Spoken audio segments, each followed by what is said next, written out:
Ralph Waldo Emerson. La confianza en uno mismo. Leía yo el otro día unos versos compuestos por un pintor de renombre que me resultaban originales, nada corrientes. Sea cual sea el asunto, el espíritu siempre percibe una advertencia en esa clase de versos. El sentimiento que infunden tiene más valor que las ideas que contienen. En eso consiste el genio, en creer en tu propio pensamiento, creer que lo que es verdadero para ti en tu corazón lo es también para los demás.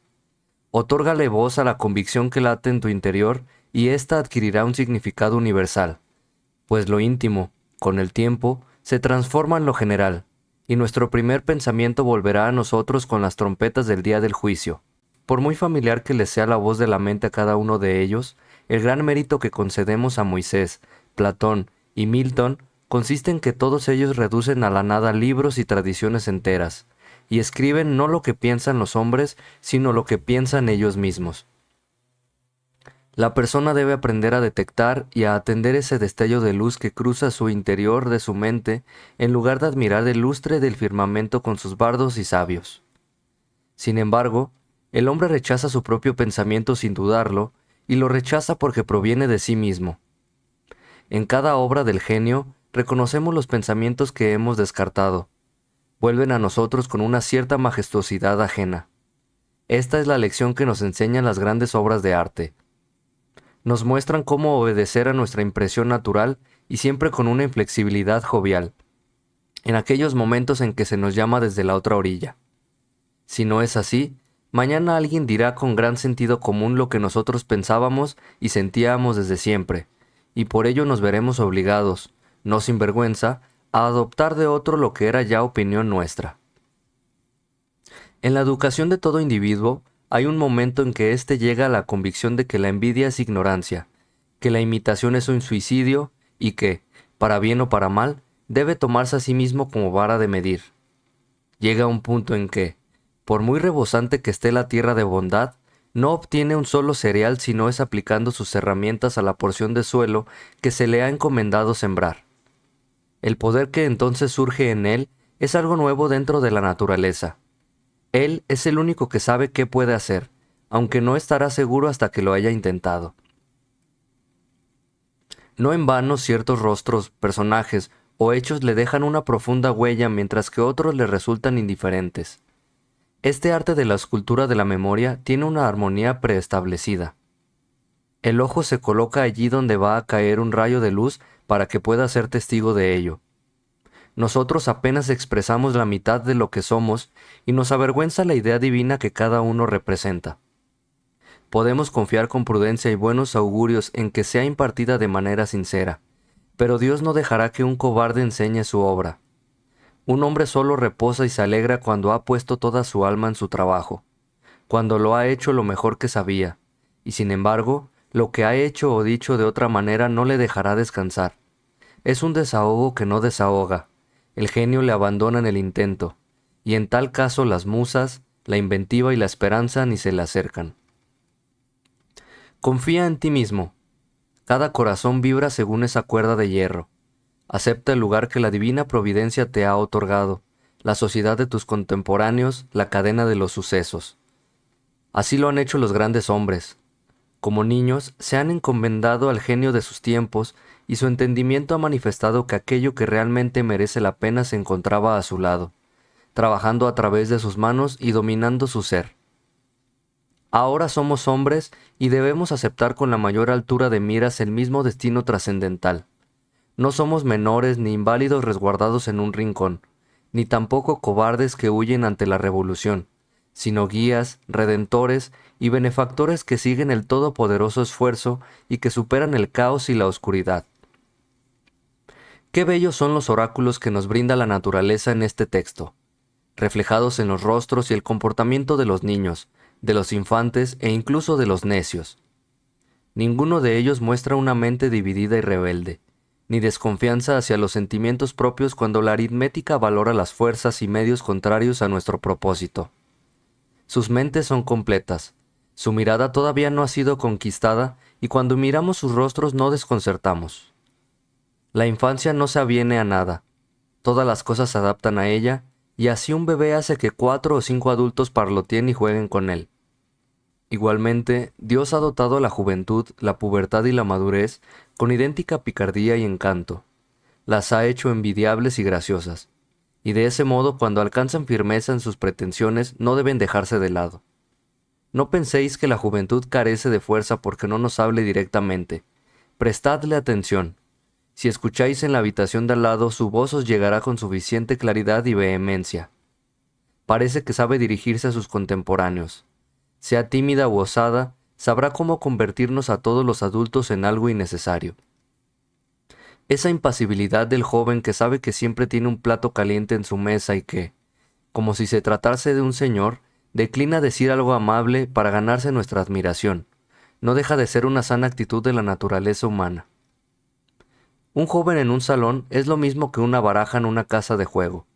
Independiente, irresponsable, mira desde mi rincón a las gentes y las cosas que pasan por allí, los juzga a todos según sus méritos, y con la rapidez del niño los califica como buenos, malos, interesantes, tontos, elocuentes o pesados. Para nada le interesan las consecuencias ni los intereses. Nos da un juicio independiente y genuino. Debes cortejarle tú, no él a ti. Sin embargo, el adulto es, por así llamarlo, prisionero de su propia conciencia. En el momento que actúa o habla para el público, se convierte en un individuo comprometido, analizando según la simpatía o odio de centenares de personas cuyos afectos debe tener en cuenta a partir de ahora. No hay remedio para eso. Ojalá pudiese regresar a la neutralidad. Quien pueda dejar atrás las promesas y, después de haber tenido la perspectiva anterior, pueda mirar de nuevo desde una inocencia sin afectos, prejuicios ni sobornos, ese debe ser un coloso. Dará su opinión acerca de todos los asuntos pasajeros, los cuales, al aparecer no como algo personal sino necesario, se clavarán como dardos en el corazón del ser humano y le atemorizarán. Hay voces que podemos oír en soledad, pero que se desvanecen en cuanto ponemos un pie en el mundo. En todas partes la sociedad se convierte en una conspiración contra la individualidad de cada uno de sus miembros. No es más que una sociedad anónima en la que, para asegurar mejor el pan de cada accionista, sus integrantes se ponen de acuerdo para quitar la libertad y la cultura a los comensales. La virtud más solicitada es la conformidad. La confianza en uno mismo es su antagonista. Esa sociedad no valora las realidades ni los creadores, sino los nombres y las costumbres. Aquel que quiera ser un hombre habrá de ser un inconformista. Quien desee ganarse las palmas inmortales no debe detenerse ante el nombre de la bondad, sino que debe explotar si de verdad eso es bondad. Al final, nada hay más sagrado que la integridad de tu propia inteligencia. Si te absuelves de ti mismo, entonces tendrás el apoyo del mundo entero. Recuerdo que una vez, siendo yo joven, tenía que dar respuesta a un estimado tutor que no paraba de importunarme con las viejas doctrinas de la Iglesia. Cuando le pregunté, ¿qué tengo que hacer con las tradiciones sagradas si vivo enteramente desde mi interior? Mi compañero sugirió que esos impulsos pueden venir de lo más bajo, no de lo más alto. Yo le contesté, no creo que así sea, pero si soy hijo del diablo, entonces viviré de él. No hay ley que pueda ser más sagrada que la de mi propia naturaleza. El bien y el mal no son más que conceptos que fácilmente transferimos esto o aquello. Pero lo único bueno es lo que prolonga mi naturaleza, y lo único malo es lo que va contra ella. Un ser humano debe estar al lado de sí mismo ante cualquier oposición, como si todas las cosas fuesen inmateriales y efímeras excepto él. Me avergüenza pensar con qué facilidad capitulamos ante las banderas y las palabras, ante grupos numerosos e instituciones muertas. Cada individuo decente y persuasivo me afecta y me conmueve más que aquello que resulta correcto. Yo mismo debería caminar erguido y con energía, y debería decir la verdad sin importar las circunstancias. ¿Debemos permitir que la malicia y la vanidad se disfracen de filantropía? Si un fanático se lanza a la lucrativa causa del abolicionismo y se me acerca para contarme las últimas noticias sobre Barbados, no sé por qué no debería decirle: dedica tu amor a tus hijos, también a los leñadores del bosque, ten una buena naturaleza y sé modesto. Alcanza la gracia y no trates de barnizar esa ambición cruel y poco caritativa que tienes con una inverosímil ternura hacia camaradas que están a miles de millas de aquí.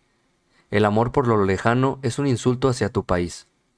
Semejante recibimiento sería sin duda áspero y descarnado, pero la verdad es más bella que el cariño fingido. Vuestra bondad ha de tener espinas, o de lo contrario no será nada. La doctrina del odio debe invocarse como contrapunto a la doctrina del amor cuando ésta consiste en quejidos y lloriqueos. Cuando el genio llama mi nombre, dejo de lado a mis padres, a mi mujer y a mis hijos. Podré escribir la palabra capricho en el dintel de la puerta, aunque espero que haya algo más que capricho en esto. Pero no podemos gastar todo el día en dar explicaciones.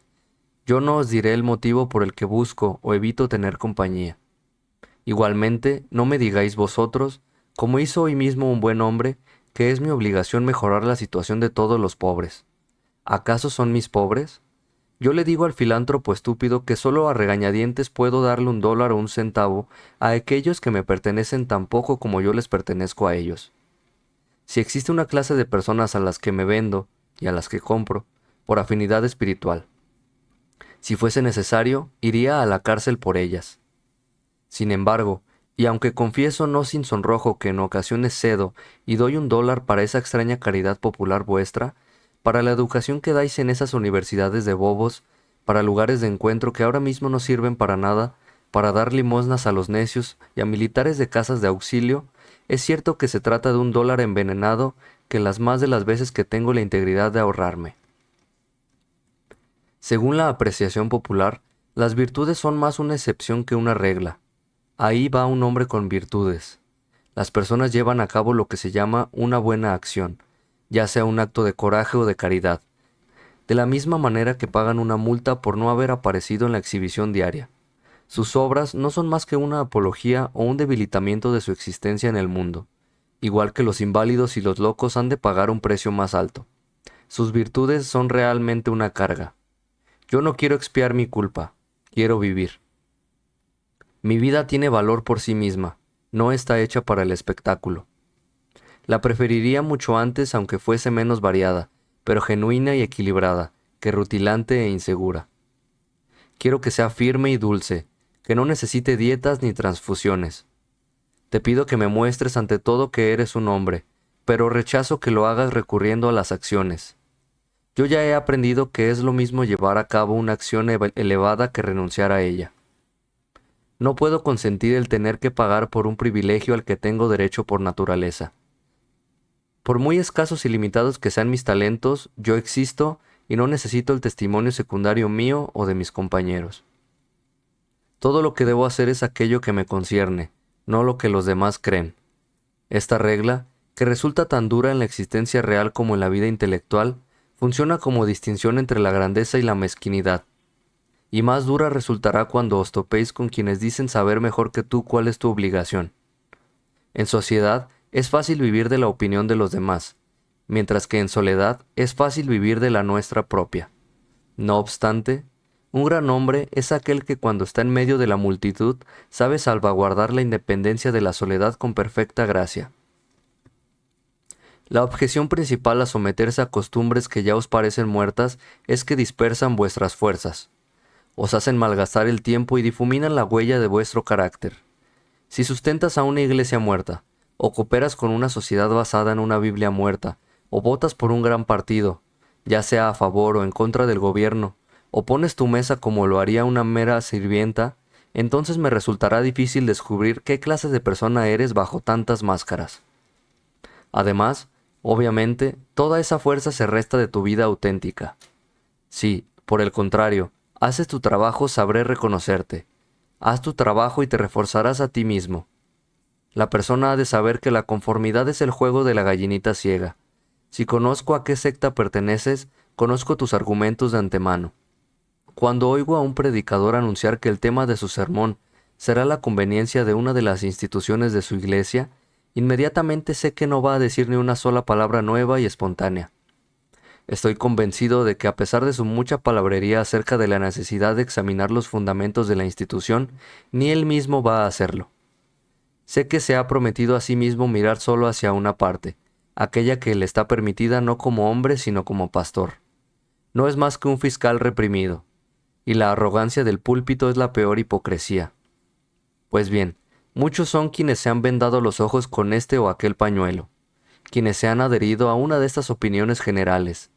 Esta sumisión no les hace falsos en unos pocos asuntos ni autores de unas pocas mentiras, sino que son falsos en todo. Ninguna de sus verdades es remotamente una verdad. Su 2 no es el 2 real, ni su 4 es el 4 real. Cada palabra que dicen es una desilusión, aunque no sabemos por dónde empezar a corregirles. Mientras tanto, la naturaleza se da prisa en que procuramos el uniforme del partido al que nos hemos de unir. Así comenzamos a tener siempre la misma expresión en la cara y adquirimos poco a poco la misma mueca de estupidez. En particular, hay una experiencia humillante que no para de causar estragos, incluso en la historia general. Me refiero a la tonta mueca de admiración, a la sonrisa que forzamos cuando estamos en compañía poco agradable y para contestar en una conversación que no nos interesa en absoluto.